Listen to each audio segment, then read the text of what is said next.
காஞ்சிபுரம் மாவட்டம் ஸ்ரீபெரும்புதூர் அருகே சோகண்டி பகுதியில் சமூக ஆர்வலர் மைக்கேல் ராஜ் மீது நடைபெற்ற தாக்குதல் சம்பவம் தொடர்பாக 3 பேர் கைது செய்யப்பட்டுள்ளனர்.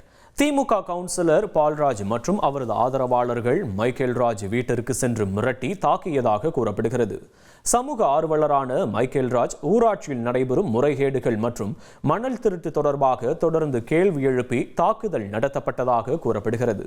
சம்பவம் தொடர்பாக பால்ராஜின் சகோதரர் உள்ளிட்ட 3 பேரை போலீசார் கைது செய்துள்ள நிலையில் பால்ராஜை போலீசார் தேடி வருகின்றனர். இதற்கிடையில் சம்பவத்திற்கு முன் மைக்கேல் ராஜ் வீட்டில் நடைபெற்றதாக கூறப்படும் மிரட்டல் காட்சிகள் வெளியாகியுள்ளது. இனி செல்லும் இடமெல்லாம் செய்தி. தந்தி டிவியின் வாட்ஸ்அப் சேனலை ஃபாலோ பண்ணினா செல்ல இருக்கும் இடமெல்லாம் செய்தி. இதோ QR கோட் இப்பவே ஸ்கேன் பண்ணுங்க, ஃபாலோ பண்ணுங்க.